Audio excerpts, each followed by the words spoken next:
Bienvenue, madame, mademoiselle, monsieur, aux vidéos Randia du samedi soir.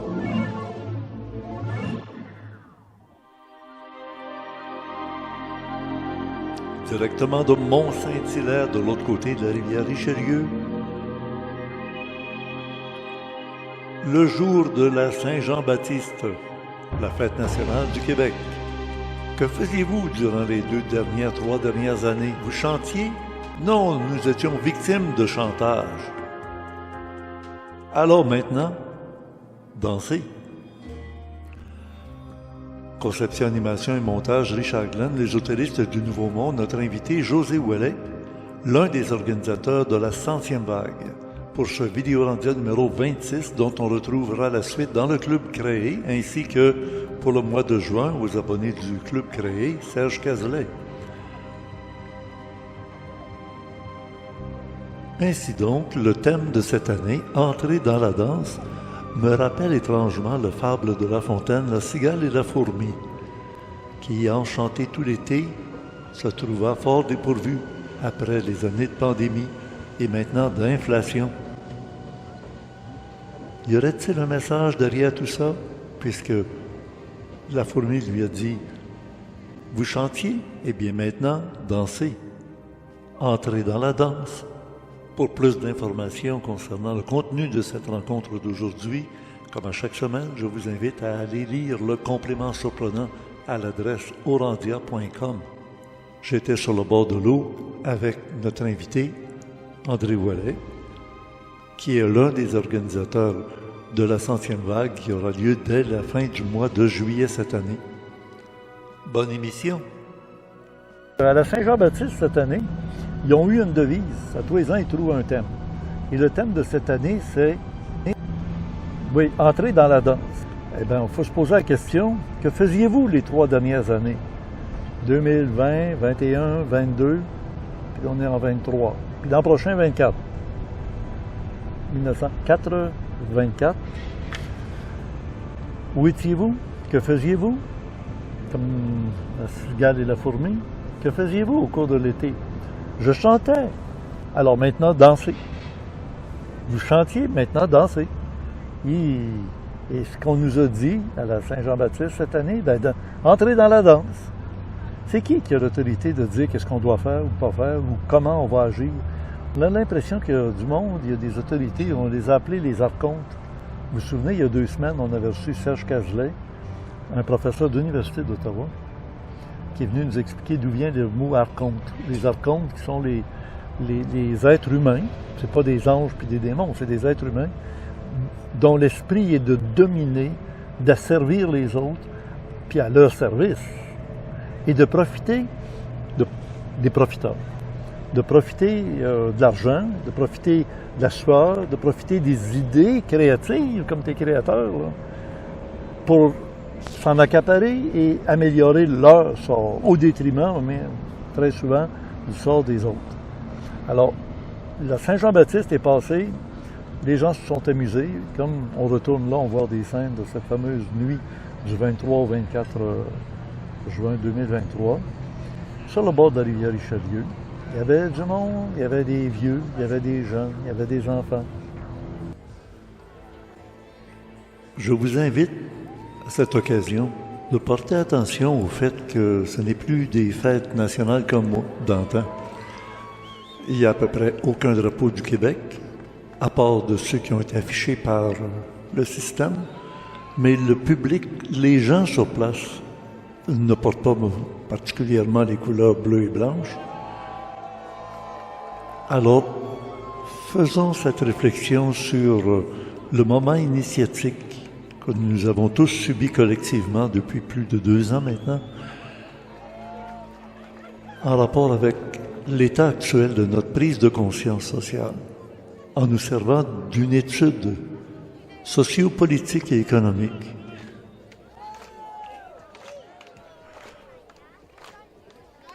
Il semble évident qu'il y a des conséquences encore aujourd'hui de cette période trouble.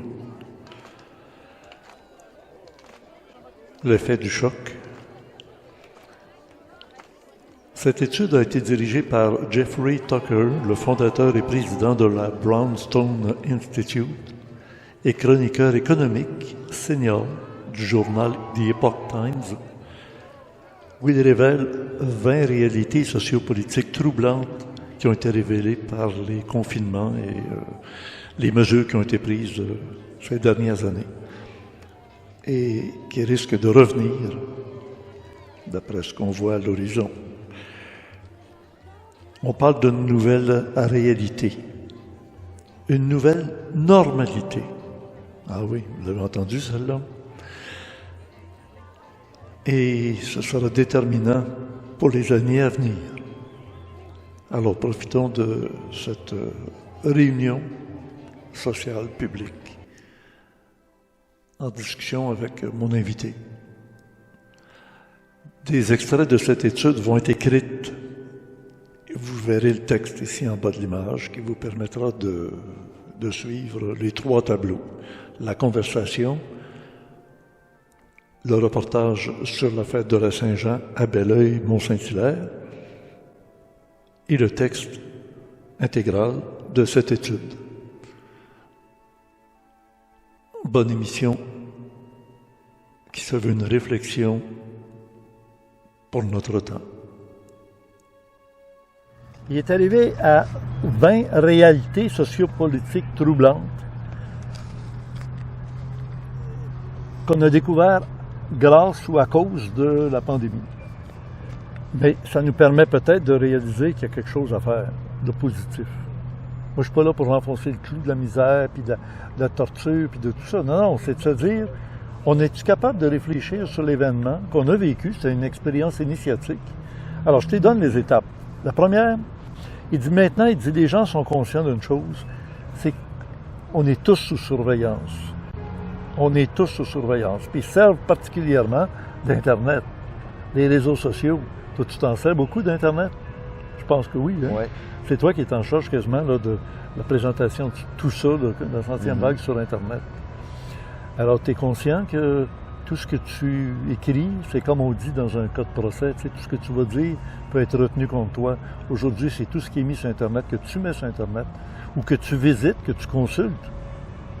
Et on fait un portrait de toi. Quels sont tes champs d'intérêt, quelles sont tes qualités, tes défauts, tes lacunes, tes forces.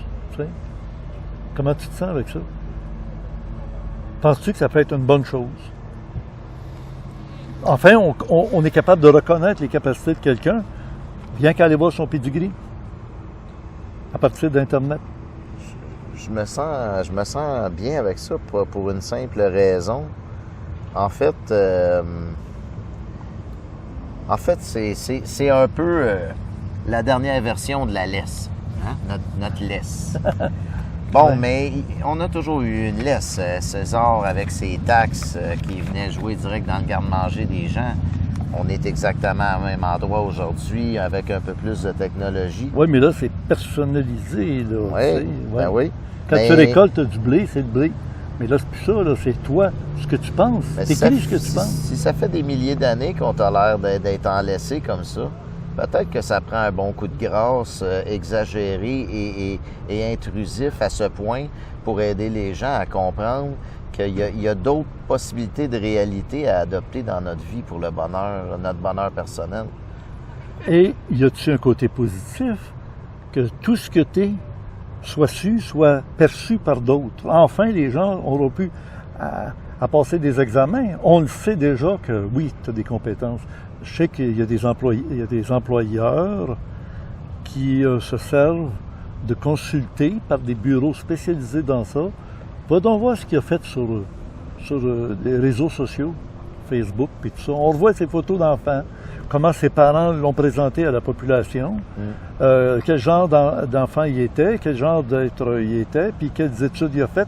Alors, peut-être que dans un futur qui est à notre portée déjà, bravo, servons-nous des réseaux sociaux pour se faire valoir, se faire connaître.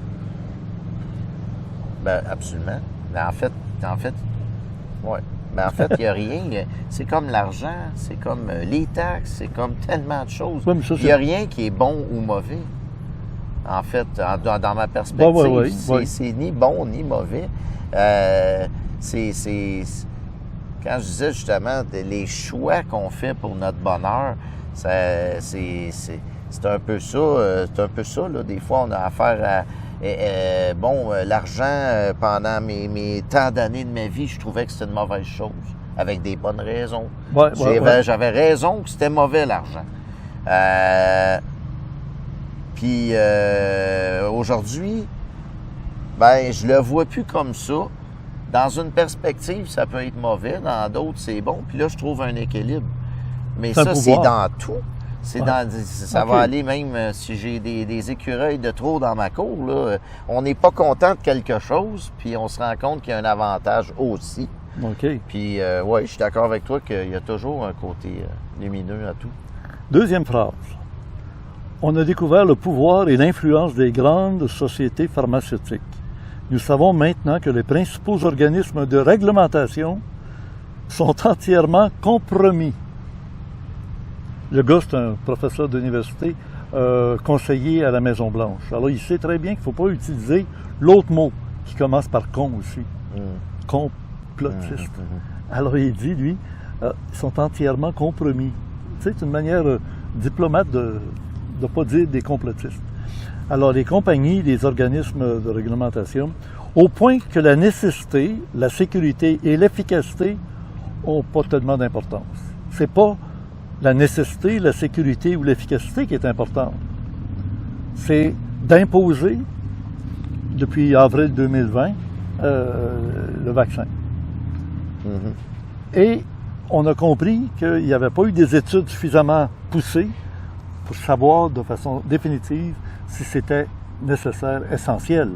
C'était pas ça l'important. C'était de faire marcher tout le monde dans, tu sais, le pouvoir et l'influence des grandes sociétés. Toi, as-tu été vacciné?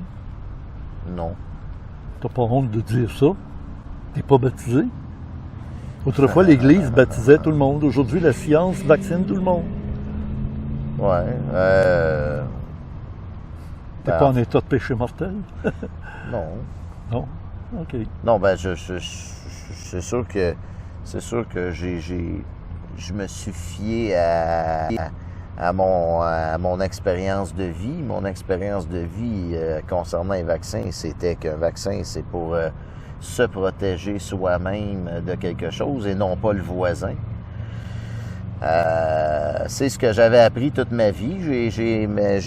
Au début de la pandémie, je devais avoir 47 ans. Ben, en 47 ans, pour moi, un vaccin, c'était ça. Quand même qu'on me dit l'inverse, ben ça a été, ben non, moi, un vaccin, c'est dans ton corps, ça a affaire avec tes anticorps, ton fonctionnement, ça n'a rien à voir avec la protection du voisin. OK. On a appris aussi on a toujours été porteur pendant qu'on a, même si on est vacciné, tu sais. Le vaccin ARN messager, c'était une expérimentation. C'était même pas un vrai vaccin. Un vaccin prend la maladie, ça peut être le virus, il l'amoindrit, il l'affaiblit, il le rentre dans le corps, ton système immunitaire le reconnaît, puis il le démolit, puis il le tue. Puis à l'avenir, quand tu vas avoir affaire à ça, mais c'est pas ça qu'ils ont fait, parce qu'ils n'ont jamais réussi à extraire, à isoler le virus en question. Troisième étape. Alors, vous voyez toujours des phrases écrites en bas de l'image, hein? Ben oui, la journée. Alors, le troisième point, la propagande gouvernementale des grands médias. La propagande gouvernementale est passée par les grands médias. Et là, c'est devenu l'histoire de qui dit vrai, qui dit faux, là. On s'est aperçu durant la pandémie que les médias donnaient toujours un côté de la médaille. On entendait rarement des vrais débats. Est-ce qu'il y a quelque chose de positif à aller chercher dans ça? Moi, c'est ça avec toi. J'essaie de voir les choses qu'on découvre, qui ont été révélées et qu'on a découvert, qui étaient compromis. Ben là, encore une fois, moi, je pense que les médias, les nouvelles, on y va pour la pause. Il y a une annonce d'une certaine marque de voiture. Au grand jamais, en revenant de la pause, puis les nouvelles reprennent, on a vu un commentaire qui allait à l'encontre de cette dite marque de voiture qui venait de s'annoncer sur le poste de télé. C'est quand même rien de nouveau. Oui. Et encore une fois, j'amène ça du côté de l'éveil des consciences que à un moment donné, faut tellement caricaturer, grossir les choses que les gens se mettent dans une optique de réflexion des fois, et d'évolution. Je trouve que ce qui s'est pointé, c'est ce qu'on a vu, puis ce qu'on voit encore, la censure déjà autorisée en fait par la loi même. La censure est rendue la loi C11, hein, tu sais, c'est ça, c'est de la censure gouvernementale à la sauce gouvernementale. C'est extrémiser les choses, mais c'est nécessaire parce que quand on est confortable, on se fout de tout. Fait que depuis longtemps qu'on sait qu'un poste de télé va jamais parler contre ses annonceurs. Mais c'est pas grave tant que ça vient pas jouer dans mon garde-manger. Là, à cette heure... C'est comme un chien, il sait qu'il faut pas mordre la main qui le nourrit. Ben oui, tout simplement. Puis c'est de base, là, tu sais. Puis là, à cette heure, on est obligé de se questionner sur 1 million de choses. Je veux dire, est-ce que les gens qui se questionnent doivent être censurés? C'est assez énorme, là. Je trouve, je me sens des fois un peu revenu dans le temps des Romains, là, où l'Église qui remet en question qu'il y a un paradis puis un enfer. Ou des pays de dictateurs. Ben oui. Totalitaires. Fait que c'est une bonne chose que les gens se fassent mettre en gros. C'est pour ça que, pour les émissions d'ésotérisme expérimental qui sont sur YouTube, YouTube a de la misère des fois à nous trouver des commanditaires qui accepteraient d'être diffusés dans le cadre d'une émission comme la mienne où on parle des extraterrestres, des fantômes, puis aussi qu'on remet en question certaines données qu'on entend, on dirait mainstream, là. On va aller au point numéro 4. C'est très précis ici, il ne se gêne pas pour utiliser le mot « la corruption de la santé publique ».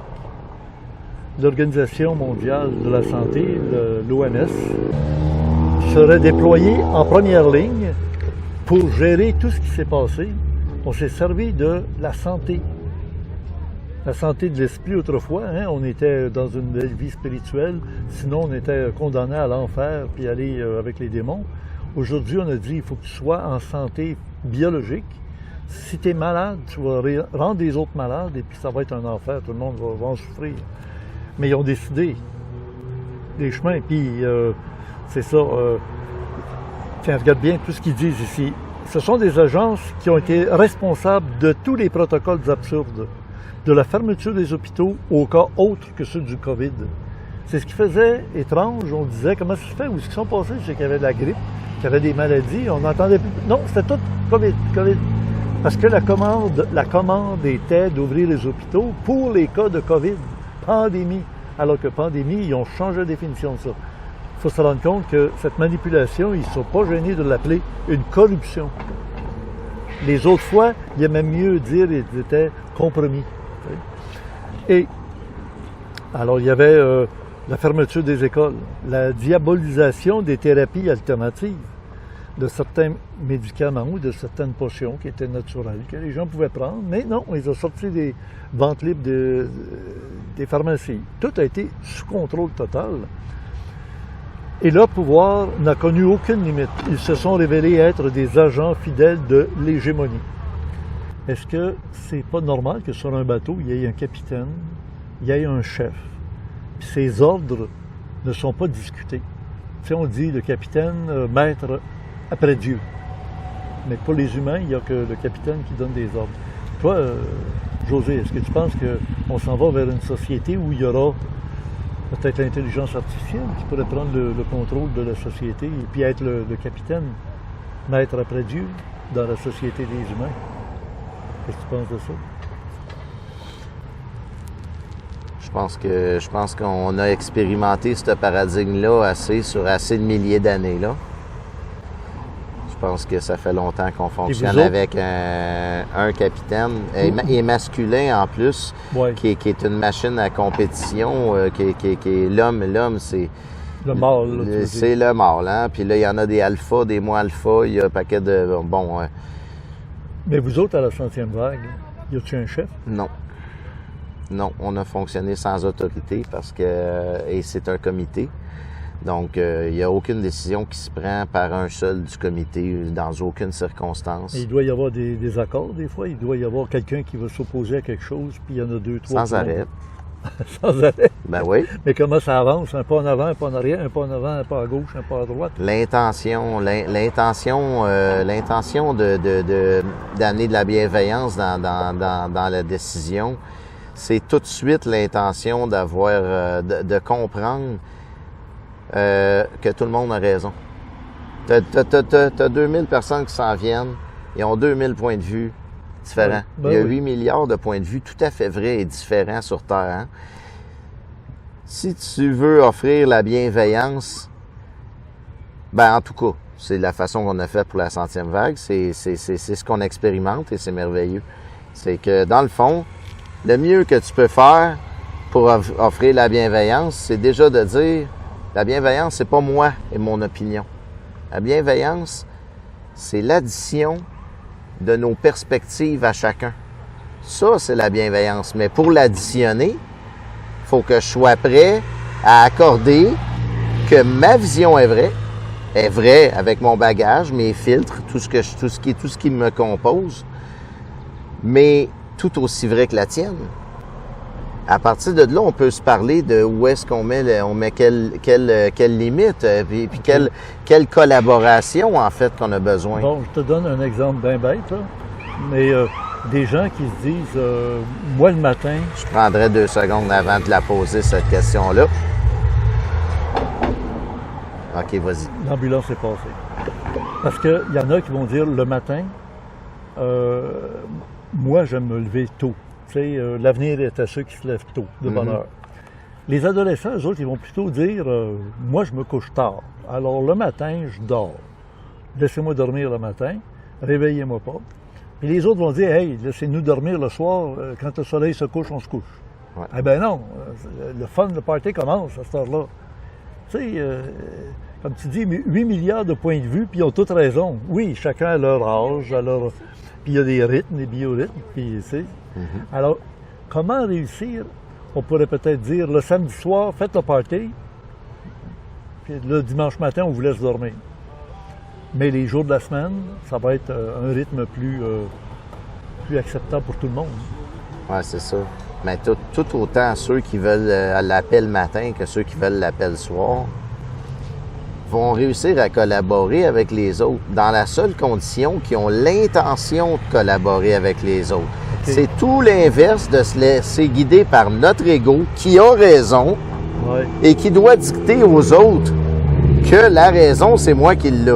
Ça, c'est pas de la collaboration. Ça, c'est les programmes de survie qu'on a en dedans de nous autres qui œuvrent pour nous protéger. C'est merveilleux. Ça nous fait visiter qui ce qu'on est à différentes optiques, puis c'est bien correct.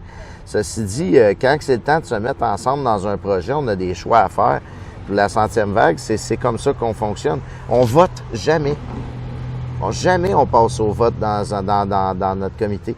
On a eu une entrevue avec Alain Besançon dernièrement, puis on voit moi, Anna, Steph, puis Julie carrément à l'œuvre à répondre à des questions. Comment est-ce que ça danse? On est extrêmement intense, des 3 personnalités très intenses, très différentes, puis on danse ensemble. Ce qui nous relie, c'est l'intention. Ce qui nous relie, c'est l'intention, puis l'intention de donner la place à l'autre. Puis de dire, toi aussi, tu as raison. Pas j'ai ou toi ou moi a raison, mais et moi et toi ont raison. À partir de là, la direction se fait tout seul, ça se fait à merveille. C'est juste qu'on n'est pas habitué à ça. Personne ne s'impose. Non, parce qu'on a confiance en l'autre qui va nous respecter au lieu de tout de suite être à se protéger de l'autre. Okay. C'est complètement juste de revirer les choses de bord. C'est pas facile. Je suis pas mieux que personne, hein? Je viens de la même société que tout le monde, de compétition, de comparaison, de paraître. Raison de plus pourquoi qu'on a décidé de fonctionner en comité, tu sais. On passe au point 5. Ça achève, hein? Il y en a combien? Il y en a 10. Ah non, excuse-moi là. Il y en a beaucoup. On va faire ça vite. Alors le point numéro 5, consolidation de l'industrie. consolidation de l'industrie, c'est-à-dire que l'entreprise, la petite entreprise, moyenne entreprise, on a toujours pensé qu'elles étaient censées être libres, créatives, inventer des choses. Non, là, tout était soumis à des autorités qui leur disaient il faut que ça soit dans le cadre de, puis il fallait répondre à des exigences qui n'existaient pas avant. Et les plus grandes entreprises se sont révélées être les pires ennemis du vrai capitalisme et les plus grands amis du corporatisme. On appelle plus ça de la démocratie, on appelle ça de la corpocratie. Mhm. Les arts et la musique, entre autres, ont été considérés comme vraiment, je dirais pas inutiles, mais plus que secondaires, là. Vraiment de second ordre. De dernière priorité, oui. Exactement. Alors, on va passer rapidement au point numéro 6, l'influence et le pouvoir de l'État administratif. Et on voit toujours nos gens qui circulent dans la soirée de la Saint-Jean, le 24 juin 2023, ici au pied du Mont-Saint-Hilaire, de l'autre côté de la rivière Richelieu. On a découvert, au point numéro 6, l'influence et le pouvoir de l'État administratif qui a créé une nouvelle classe dans la hiérarchie des autorités. On avait le législatif, l'exécutif et le judiciaire. Il y était 3 classes. Et on est arrivé à apparaître une bureaucratie qui est roi et maître. On a vu des présidents d'entreprise, des gens qui travaillent dans des domaines, puis on dit c'est ça qu'il faut faire, puis ils imposent des affaires. Je pense qu'ils ont donné des exemples là, ici, là, des experts et des... Ah non, ça c'est un autre domaine. Il y a eu un coup d'État le 13 mars 2020. Un coup d'État le 13 mars 2020. L'État administratif, tous les pouvoirs de l'État ont été transférés à l'État de surveillance. Alors, des décrets étaient considérés comme la loi. Tu te souviens, le gouvernement ici passait tout par décret. Un décret, il n'y avait pas de vote en chambre. La Chambre des communes laissait tout faire. C'était un décret. C'est loin d'être ce qui était censé se faire dans le système démocratique. Et là, j'arrive au point numéro 7, qui est parfaitement souligné et clairement souligné, la lâcheté des intellectuels. Je ne sais pas si vous le voyez, le mot, je l'ai souligné, parce que le mot lâcheté, ça passe presque inaperçu. Tu sais, ceux qui gardent le silence, qui n'ont jamais d'opinion, qui ne veulent pas se mettre les pieds dans les plats, puis qui ne disent rien, ils voient des choses affreuses se passer, mais ils n'oseront pas, parce que s'ils se mettent le doigt dans le mécanisme, le doigt va y passer, puis le bras va y passer. Alors, il y a autant... Je me protège avant d'essayer de protéger les autres. C'est de la lâcheté. Hein? Alors, ils sont restés silencieux. Des experts dans les universités se sont contentés de suivre les attaques les plus flagrantes contre les droits de l'homme de cette génération et de toutes les époques. Les droits de l'homme ont été mis de côté. Ils ont été eux-mêmes discrédités. Depuis ce temps-là, on ne peut plus dire qu'on poursuit à un homme de science ou un homme d'État.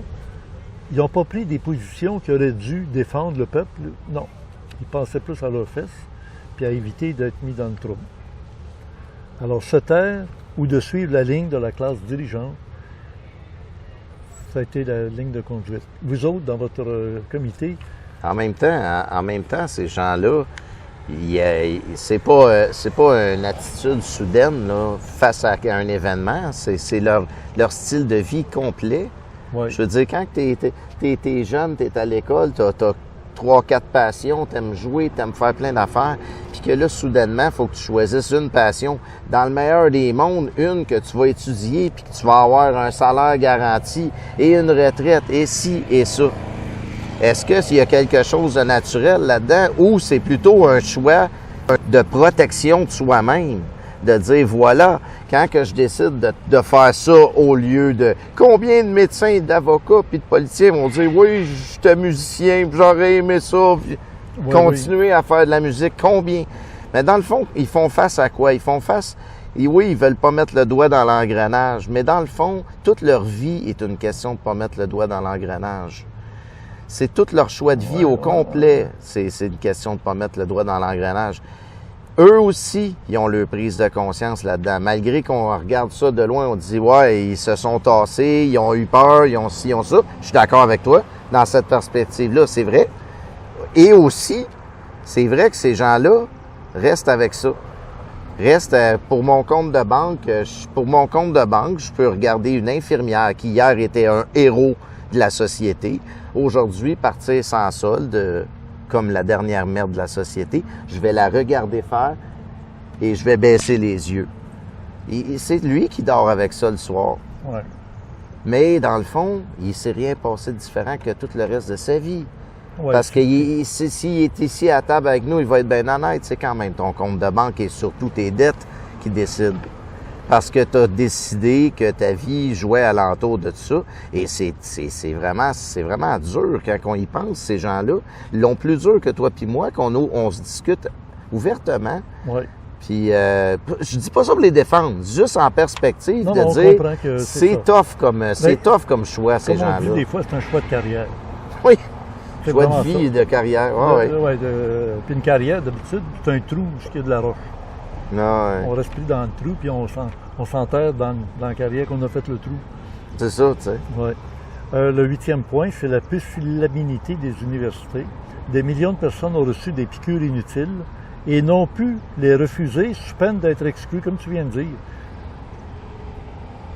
Combien de gens ont été vaccinés sans du tout avoir donné leur assentiment, leur consentement, mais il n'y avait pas le choix. C'était ça, crois ou meurs. Piqûre ou disparaît. Mhm. 9e point, le manque de courage des groupes de réflexion.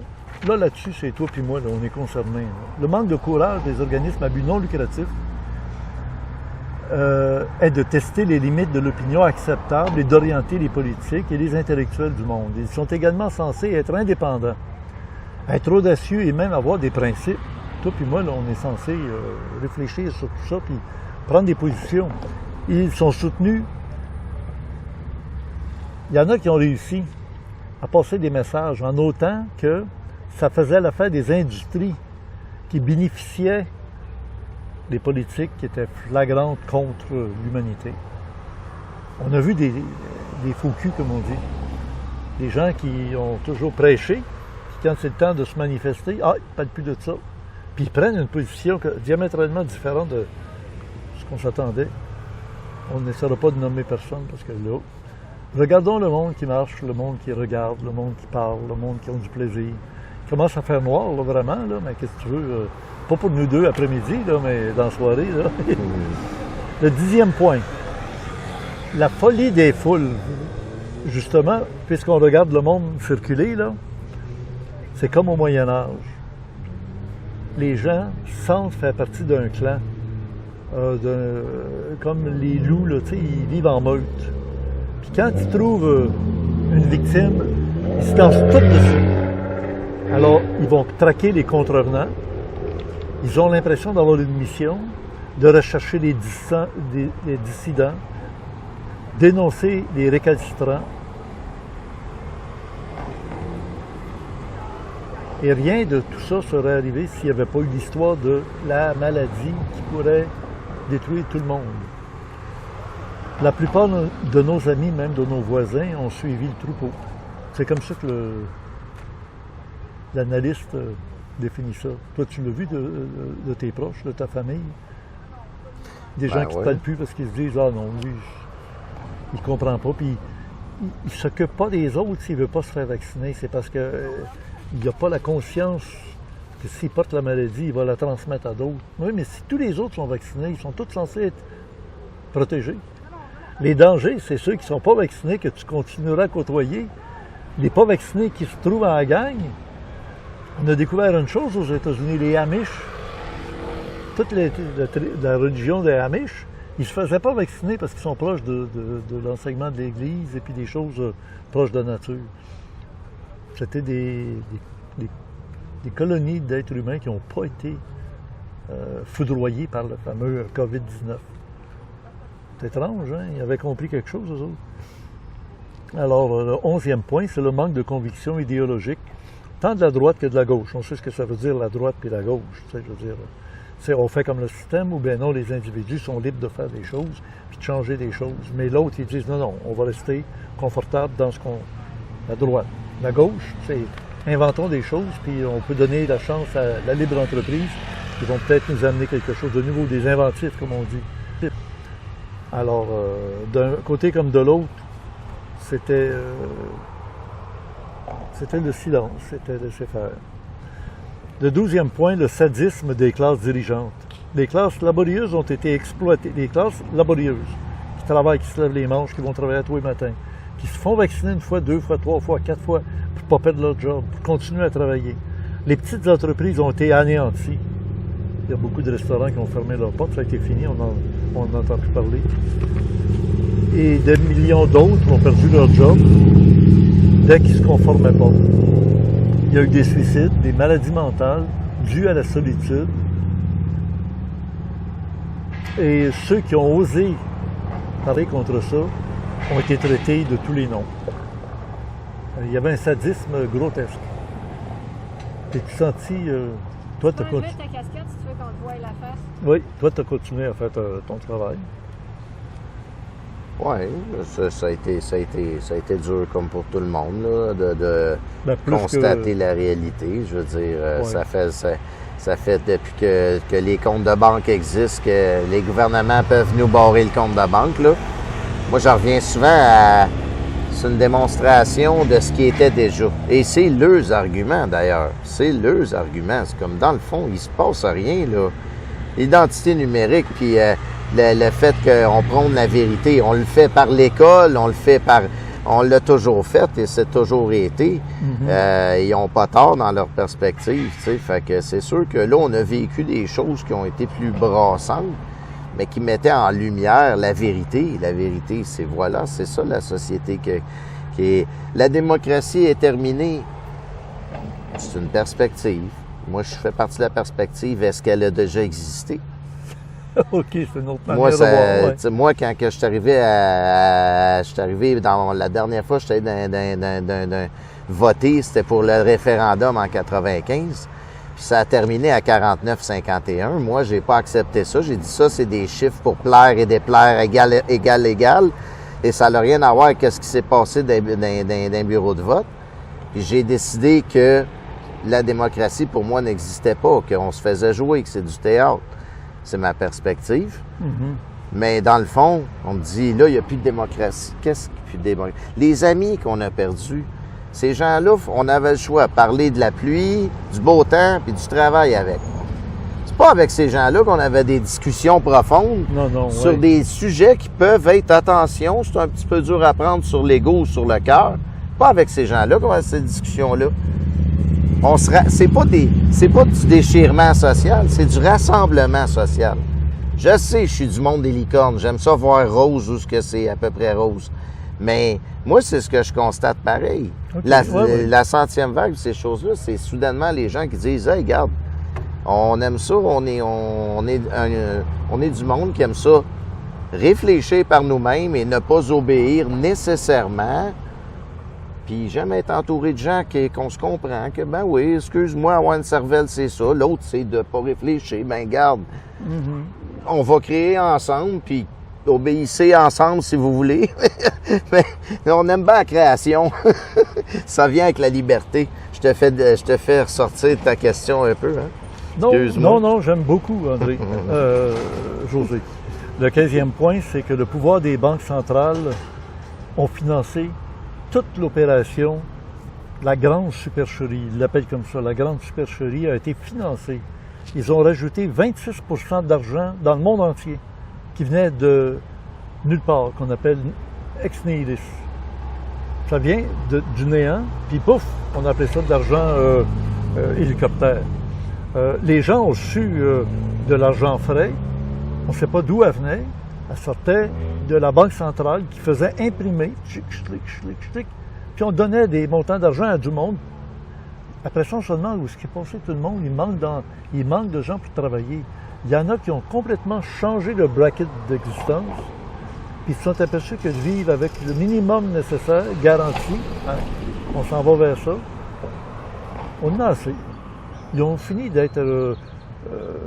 Moi, j'en connais chez Tim Hortons. Il fallait que le sandwich soit prêt en dedans de 30 secondes. Sans ça, il pouvait risquer des sanctions parce qu'il n'avait pas fait le... Hey, Non, ouais. aujourd'hui, on est content de n'avoir qui ouvre encore les guichets de Tim Hortons. Qu'est-ce que vous désirez?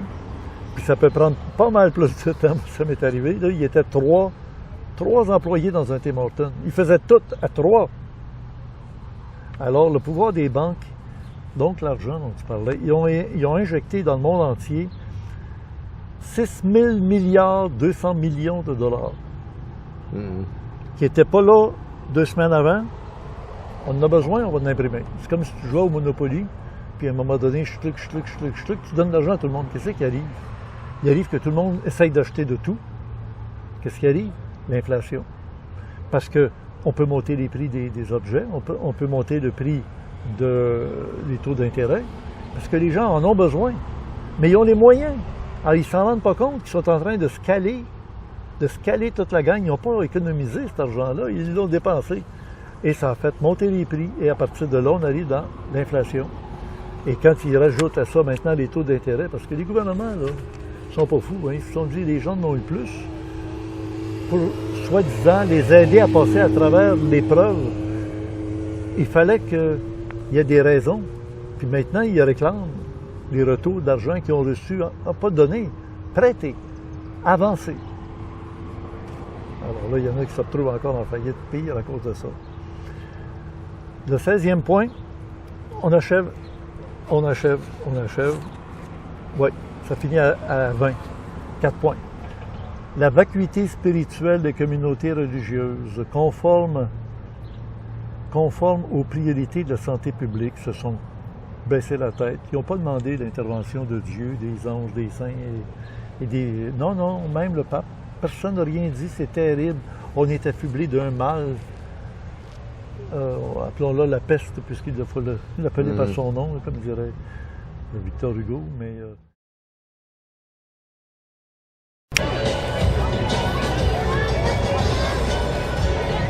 Alors, nous sommes rendus au dernier sprint de cette rencontre qui a été enregistrée dans l'après-midi du 23 juin et qui a été accompagnée des scènes qu'on a vues de nuit, devant la rivière Richelieu, juste avant le feu d'artifice. Alors, on va le voir dans quelques minutes. Pour discuter des points que nous ont soulevés les réflexions à partir des événements de la période des 3 dernières années où on nous a dit qu'est-ce que vous avez fait durant les 3 dernières années? Bien maintenant, entrez dans la danse. C'est le thème de la Saint-Jean-Baptiste de cette année. Alors maintenant, entrez dans la danse, c'est-à-dire, comme je l'ai écrit dans mon poster, on a été victime de chantage. Hein, la cigale, elle disait, ben j'ai chanté tout l'été. Alors la fourmi lui dit, ben maintenant, dansez. On va rentrer dans la danse et on va essayer de comprendre pourquoi on est encore pris dans cette fable de La Fontaine, la cigale et la fourmi.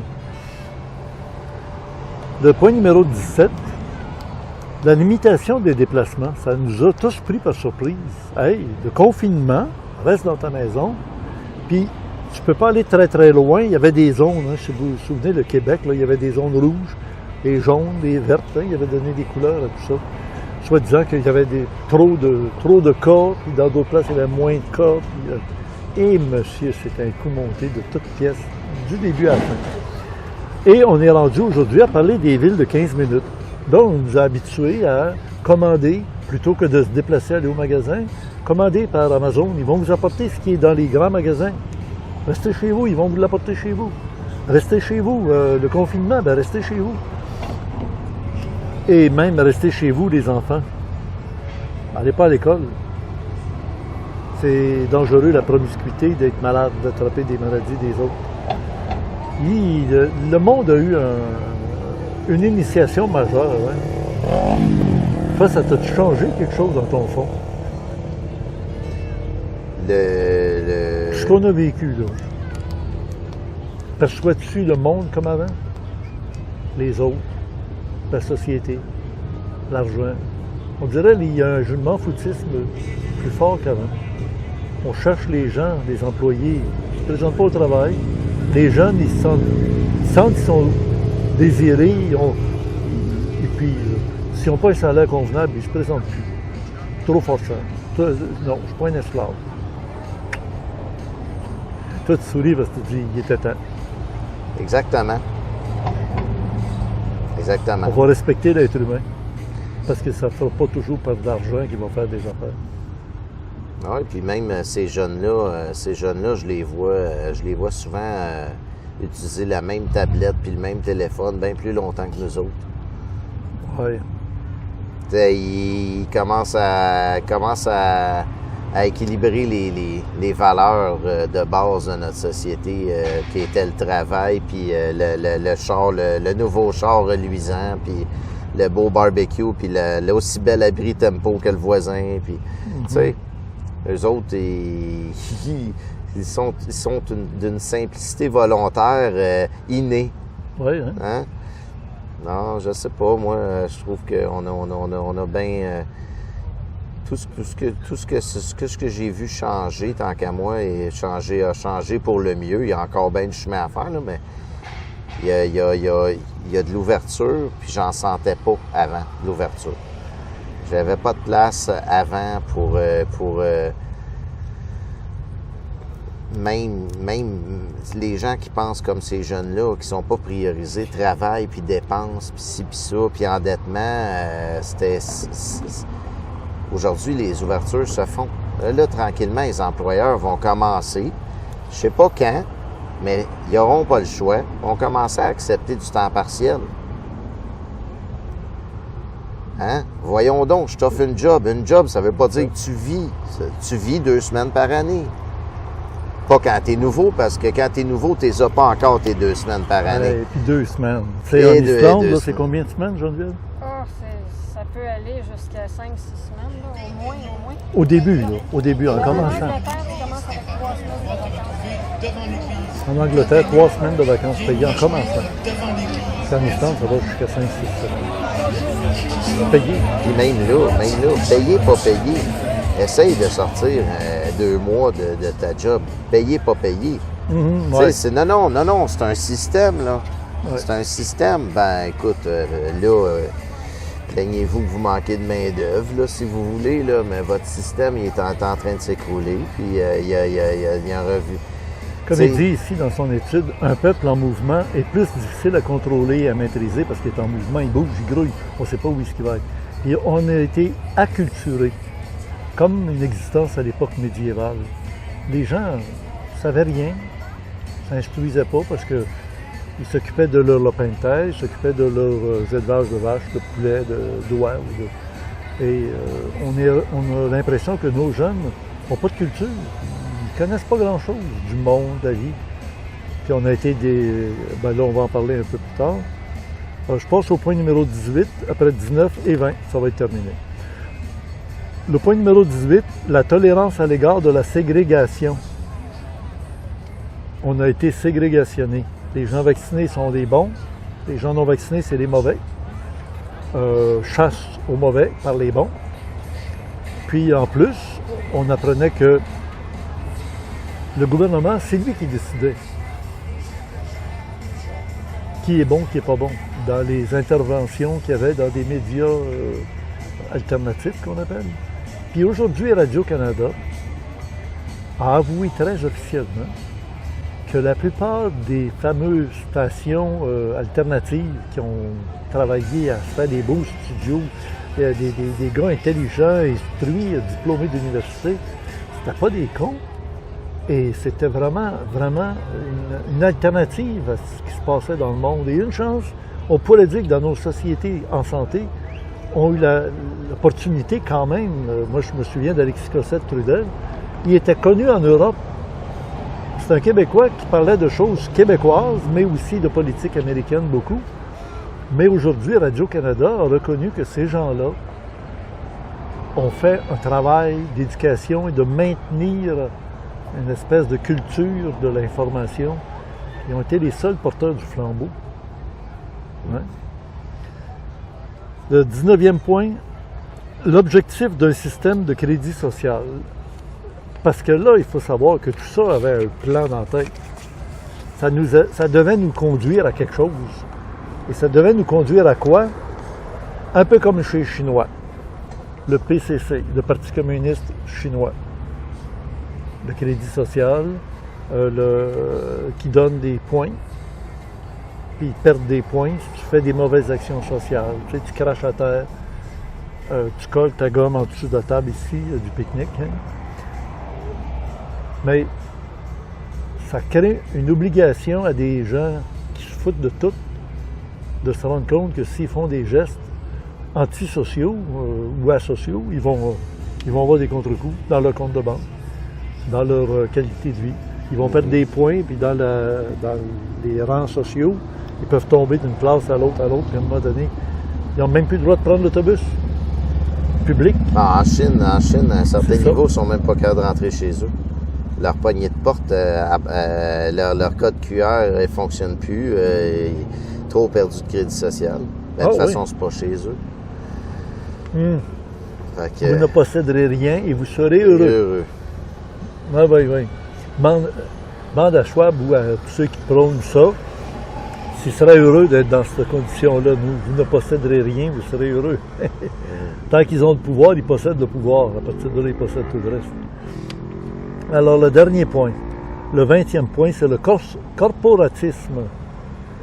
En tant que système dans lequel nous vivons, qui fait mentir le système idéologique existant.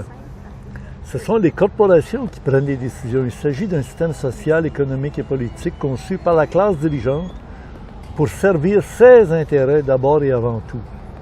Les grandes entreprises font progresser l'étatisme dans leurs propres intérêts. Tu sais, quand on dit là, le pont, là, c'est un public-privé, là, PPP. Là.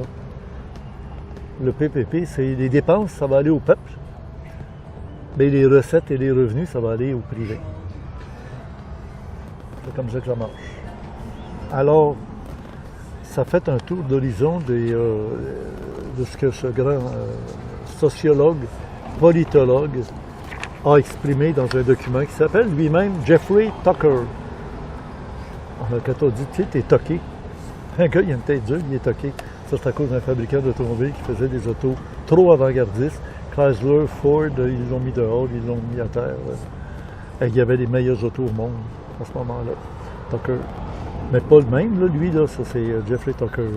Fondateur et président de Brownstone Institute, chroniqueur économique senior du journal Epoch Time. C'est lui qui a sorti ça. Les nouvelles réalités socio-politiques troublantes. Ce qu'on appelle la nouvelle réalité.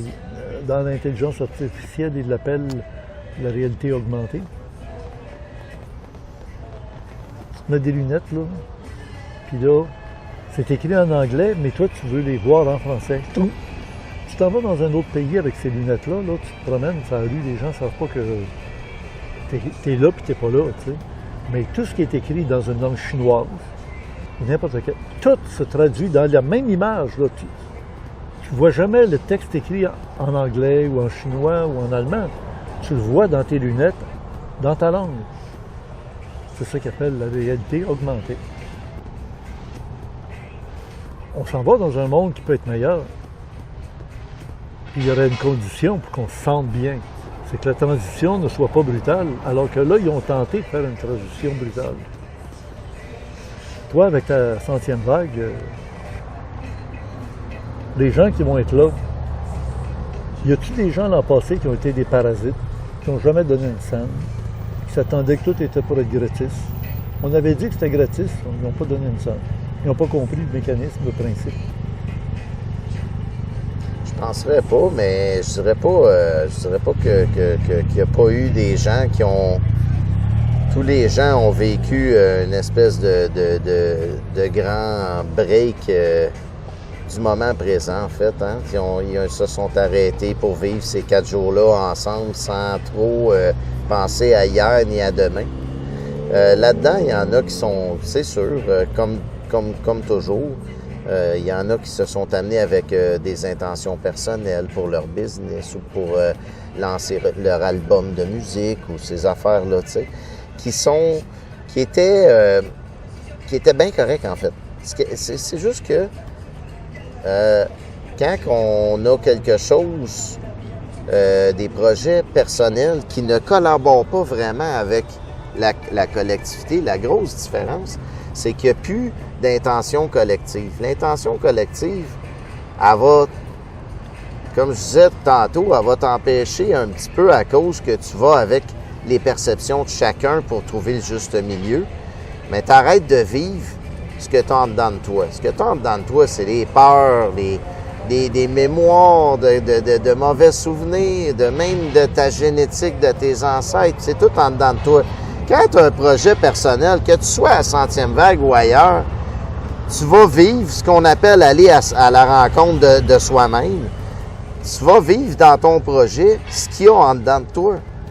Ah, moi, je visualise, je fais un tel projet, je m'en vais à tel endroit. Ouais, mais ta grosse orteille, elle a bien peur pour l'argent. Mais ta grosse orteille, elle va tirer, puis tirer, puis tirer, puis à un moment donné, dans l'argent, ça va paraître. Il y a des parties de toi qui arrivent avec des peurs.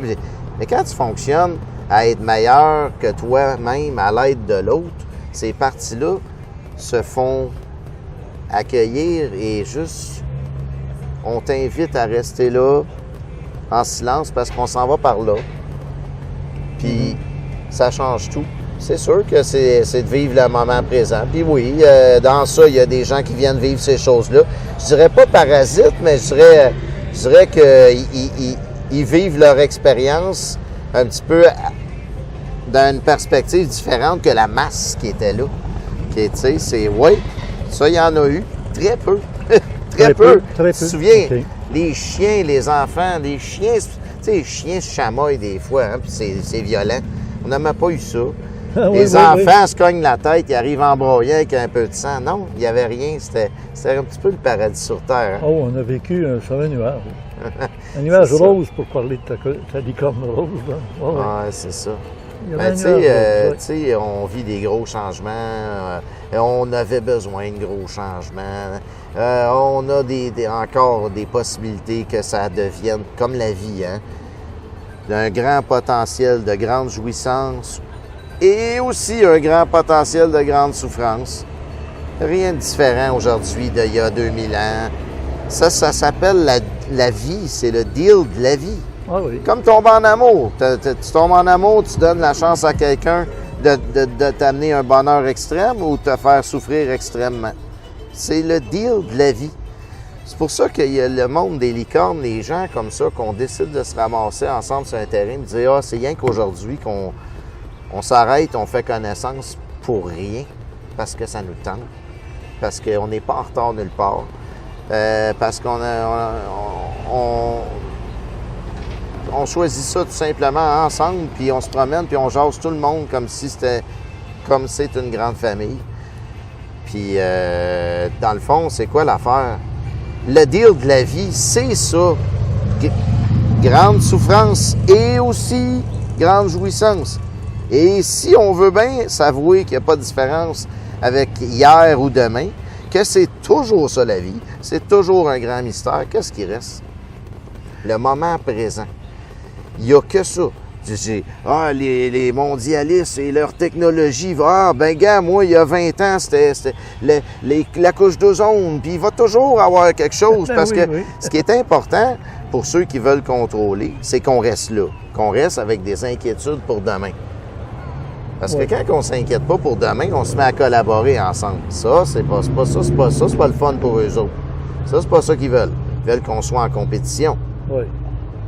Mais oui. le moment présent, pour bien du monde, cette espèce de monde des licornes-là, de décider d'être heureux coûte que coûte, peu importe ce qui se passe, il y en a qui vont dire « Ouais, mais c'est ça, mais tu fais rien pour sauver le monde. » Le monde a besoin d'être sauvé depuis que tu es né jusqu'à ce que tu meurs.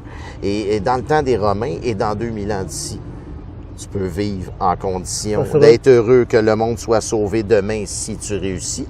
Et là, décider de peut-être être heureux, j'ai fait cette danse-là un bon 47 ans de temps, ça marche pas, t'es jamais heureux. Parce que c'est en condition de demain, qui est un deal de potentiel de jouissance.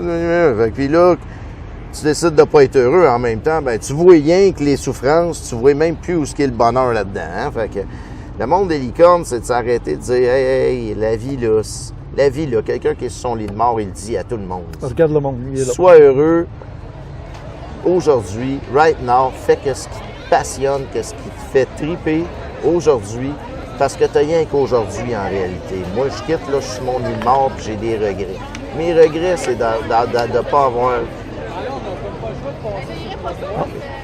Mes regrets, c'est de ne pas avoir été vécu ma vie pleinement au moment présent. Les peurs, tu peux rien y faire. Elles ne te donnent rien.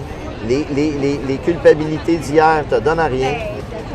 Puis la compétition face aux autres ne te donne rien. Mais la collaboration, faire connaissance avec tes voisins, faire connaissance avec du monde, c'est un potentiel infini.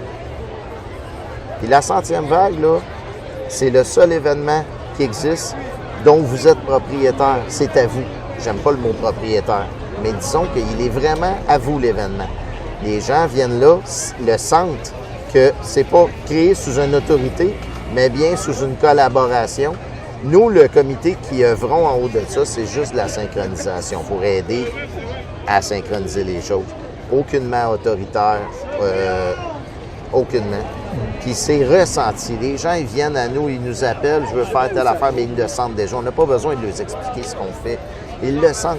Ils le sentent dans qui ce qu'on est, dans notre intention, puis qu'est-ce qu'on crée. Puis qu'est-ce qu'on crée? On crée un espace-temps où on crée tous ensemble. Fait que là, c'est le fun. On a une promotion de T-shirts qui viennent de sortir. Ben oui, T-shirt écrit la 100e vague en arrière. Deuxième édition? Non, juste la 100e vague parce qu'il va en avoir plein d'éditions. Okay. Mais dans le fond, à tous les dons de 100 $ et plus pour les 2 prochaines semaines, on donne un T-shirt.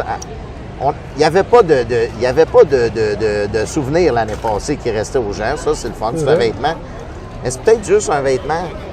Mais c'est votre événement. Ben, c'est pas j'ai été à la 100e vague. C'est j'ai été co-créateur de la 100e vague. Combien d'événements peuvent vous donner, vous amener un T-shirt? C'est parce que c'est à toi, là. C'est toi, là, le créateur de l'événement, là, tu sais. Fait que c'est drôle comme ça parce qu'on a besoin de stimuler, parce que les gens vont faire le contribution plus tard que plus de bonheur. De cette façon-là, on aide à ce que ça se fasse plus de bonheur. Louer plus de chapiteaux, plus de sons, plus de tout pour amener plus de gratuité aussi. Hein, parce que c'est tout redistribué à l'événement, l'argent et les efforts humains et matériels. Hein. Fait que c'est un peu... moi, ce que j'aime de cette promotion-là qu'on fait là, c'est que dans le fond, le chandail, quand tu le portes, souviens-toi que c'est pas un spectacle que tu es allé voir et que tu as payé 300$ le billet. C'est chez vous que tu es allé. C'est chez vous que tu es allé, tu t'es amené avec tout ce que tu es et tu as contribué à faire cet événement-là au même titre que tous les autres qui étaient là. Et il est unique, elle est unique. Il est unique cet événement-là, dans cette optique-là. Il n'y a pas d'histoire d'amener du profit. S'il y a un surplus, on va s'en servir l'année prochaine pour partir plus fort. Whatever. Mais au moins, on s'arrête 4 jours ensemble, une semaine en fait, parce qu'il y a des préparatifs avec plein de monde qui aide à préparer. On s'arrête une semaine ensemble à faire quelque chose ensemble. Après ça, ben oui, on retourne à la vie. Puis c'est merveilleux comme ça. Puis on a hâte de revenir et de dire, la réalité, c'est que c'est le fun, je vais travailler, je fais mes affaires, des fois c'est plus... Mais il y a une réalité que je connais, c'est que j'ai des milliers d'amis avec qui je suis capable de m'arrêter une fois par année puis aller co-créer quelque chose qui est juste la perfection sur Terre. Tu peux être plus à dire que ça. Les dates? Du 27 au 30 juillet à Saint-Benoît-l'Arbre. Sur un terrain merveilleux là, qu'on va sur le groupe La 100e vague. Le site? Ce qui est important, c'est de rejoindre le site. À partir du site, vous pouvez cliquer, aller sur le groupe Facebook, ces choses-là. Le site, c'est facile. LA100 IEME VAGUE. Tout d'une traite, .ca ou .com.